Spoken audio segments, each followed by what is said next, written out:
Hi guys, this is Christopher from Crooked Row. So we just got back from Missouri, and today it is time for us to get back on the grind and start our fall planting.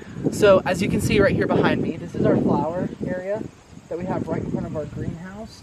And my mom started some perennials earlier this year that we are going to be planting here today. So we will show you those in just a second. As you can see, the pollinators are still in heaven. I mean, we have tons of bees and moths and butterflies. But this is just wildly overgrown. Look at, wow, there's like not even a path to the greenhouse right now. So we are going to all get in here and just have a weed pulling party so that we can actually get to this. So I grew all of this from seed, and there's even a couple more that I still have, but these are like, this whole tray right here is either Cat's Nepeta or Blue Queen Salvia. And so these bigger containers out here, right there, those are, I think it's called Pink Goblin Veronica. And out over here is where I have more hyssop. And so I think it's like the Agastache, it's a Mexican, I don't remember what it's called actually. But we're gonna go ahead and plant these up here in the flower garden after we're done with this massive weeding job. So let's get started.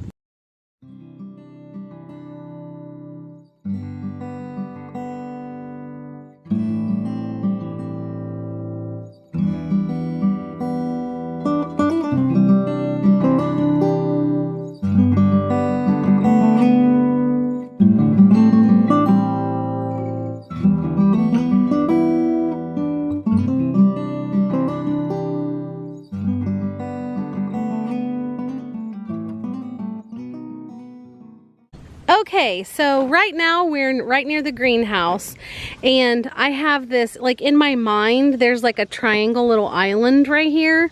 There's not really, but I'm just saying. What I want is, and let me show you, I hope you can see this is right here is the path to the greenhouse. And what I want is the catmint right here to line that path.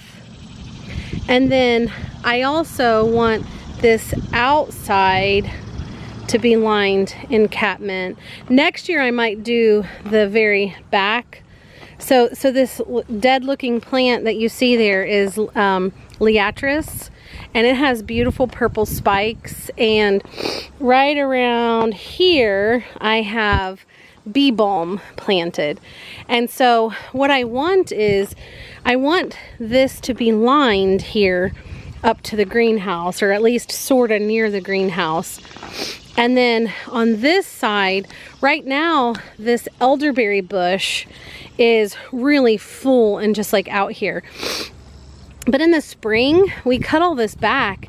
And so I want to keep the elderberry plant in check, because I really, on this side leading up to the greenhouse, I also want this to be lined in catmint as well. Now there will always be an opening like right around here, like back where Elijah is actually planting and where Selah just walked. There is a pathway, I'll show you, that goes into the trellis so the catmint will come right along here and then stop for that path, but then resume a couple plants like up in here. So for right now, I only started enough plants to do kind of this V shape right here. And so we're gonna get to planting that while the kids are weeding. So let's get started on that now.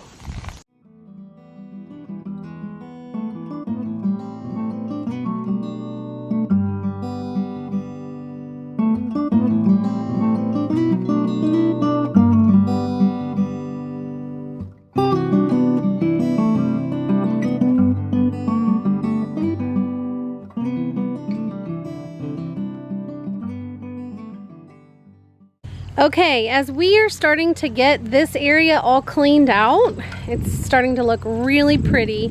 And so I went ahead and I mapped out kind of what we're doing. So right here is the original agastache that we planted. And then these two that we are planting will match that. But I kind of like having it, you know, 3 of them in a little, what's it called? Not a swag, not a, little swath of them. I'm not sure. But if you look down on the outsides here, I have, let's see, I have 1, 2, 3, 4, and that's going to be the Veronica, the pink goblin, not wands, but they look like white wands actually. And then I have 2 more. Let me see if I can get closer. 2 more. Now, those are supposed to be catmint. That's what the seed was, but they shockingly look like agastache. So I'm gonna plant them over here. And to give you an idea of what we're doing here, so this is right here in front of the greenhouse, and we kind of like this to be our pollinators because it brings it into the rest of the garden. So I'm just trying to add in more perennials because annuals are really expensive for us. So I'm starting these perennials, and I started these from seed. So I'm just gonna go ahead and plant these. And then I actually I've got like 5 or 6 salvias that I need to plant, find somewhere to plant. And then Elijah just did the weed whacking over here on the side, weed eating.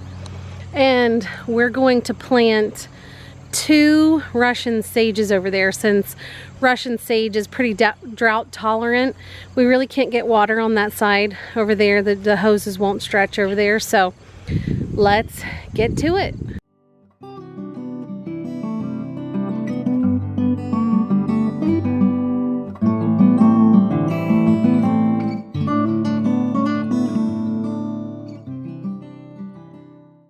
Okay, so Elijah has weed whacked over here on the side of the greenhouse.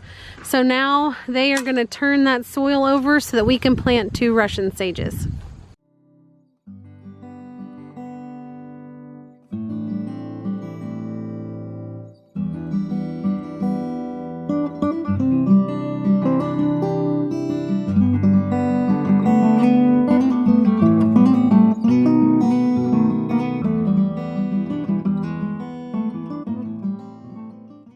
Well, there you have it. We are all done. I mean, we have a little bit of weeding and cleanup still yet to do, but we got this, I think, looking fantastic. It looks really good. Yeah. So there are many pollinators that come to your garden, and we wanted to remind you that it's not just hummingbirds and butterflies and bees, but it's all sorts of birds and beneficial wasps, and things like that. So you want to keep up on the portion of your garden that actually draws these bugs in so that you can have loads and loads of pollinators. So we had to move, sorry, because we're fighting the wind right now. It's very frustrating. It is very frustrating. And so we just wanted you to know that, like, when I go to my local nursery, 1 catmint, like in the little, what is that? A 4-inch container is $16. I planted, what was that? 8 of those today. I mean, think about how much money that would have been.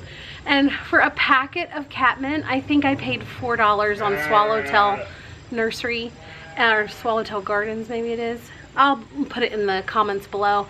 And so starting your own perennials is like the way to go. I mean, especially like we don't have a lot of money, but we need a lot of perennials here that are flowering, and they all flower at different times and things like that. So I highly suggest to you to start your own perennials and plant way more than you need, because I had hundreds of perennials and I think I came out with 45, but I just want you to do that math in your head for a second. Like 45 perennials bought at the nursery is $16 to $20 a piece. That's a lot of money. And in total, I didn't buy them. My mom bought them for my birthday, but that was $80 that my mom spent on seed. So it is definitely worth it. It definitely draws in the pollinators. So I just wanted to make this video and also showing how incredibly irresponsible we have been this year in our garden and how weedy it is. I will probably take you along as we're de-weeding the entire garden. So remember, if we can weed our gardens and plant perennials to draw in pollinators, anybody can. Thanks, bye.